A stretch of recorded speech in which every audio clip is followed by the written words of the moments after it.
What the hell are you doing out here, Picard? Saving the galaxy?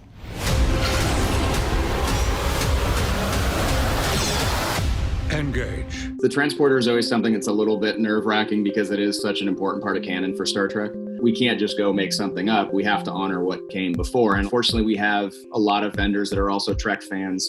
We do all that we can to make sure that we're honoring it again, but doing something that looks cool and maybe doing a slightly different approach. We definitely try and move it and motivate it with the tools that we have now. But at the same time, again, it's really about paying homage to the things that came before us.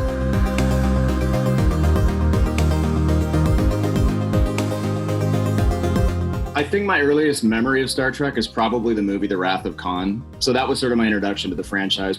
The earliest conversations about it when Alex Kurtzman first mentioned that this was a project that they were looking to do was that it would be different from Discovery visually. Tonally, it would feel a little bit different. The stories would be different. And so it was really important early on to sort of understand how we as a visual effects department contribute to that. Tonally, I think it was a little bit more dramatic. There was probably going to be less flashy visual effects and more about helping to aid the story and things like set extensions and visual effects, things like that.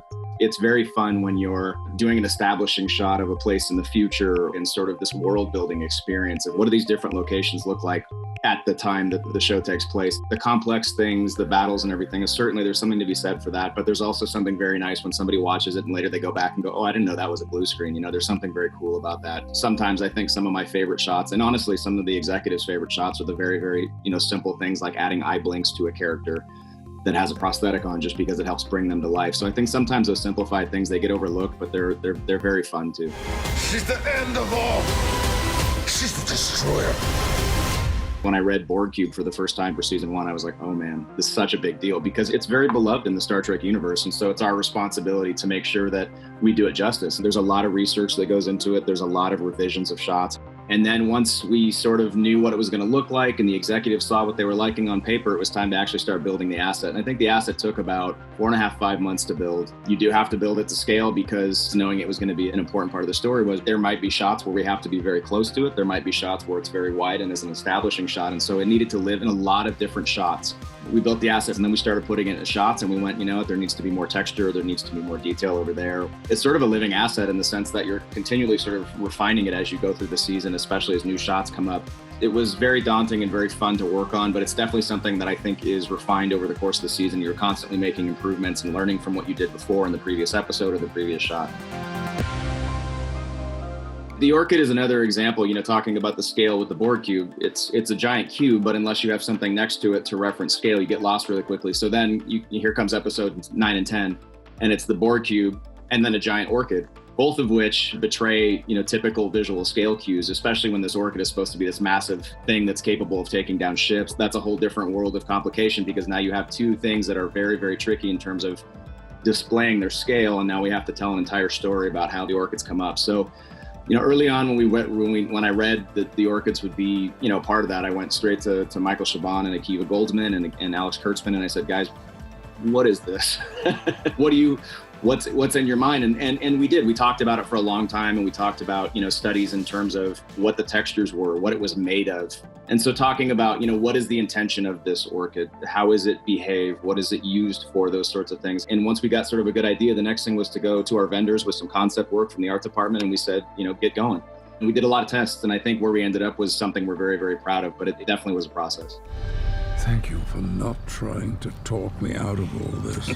Believe me, I know better. It was somewhere around 6 months from the time we started reading scripts to the time we had to deliver.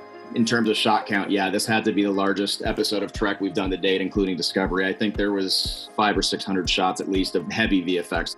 We choreographed the entire battle early on. I sat down with everybody and I sort of drew very crudely a map of the battlefield, where the planet was, where the Romulans arrived, where the Federation arrived, where the orchids came from. We started with that map, we refined things, and then we started to take those storyboards and bring them to life with previs. And then I think from there, you get a good sense of what's working and maybe what needs improvement. Maybe a camera angle doesn't quite make sense. Some of the stuff I'm most proud of in the episode, both the Romulan bridge and the Zheng He, which is Riker's ship that he arrives on, are full CG. So it was really, really fun to do that, because if we've done our job right, nobody looks at it and goes, hey, that's CG they're standing on. But then if you see the before and afters, it's blue screen or green screen for the most part, depending on which bridge we were on.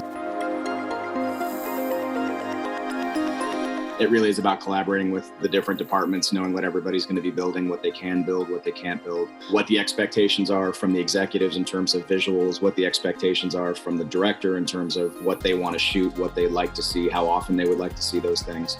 So I think early on, it's just about asking a lot of questions and collaborating and trying to, get inside of everybody's head and really understand what everybody is, intending to do. What I love about working on Star Trek Picard is the history that comes along with working on a Star Trek project. In the field that I'm in visual effects, has been one of the pioneering shows to bring visual effects along throughout the years. And so it's an honor to be able to throw my name into the ring and be a part of such a storied franchise.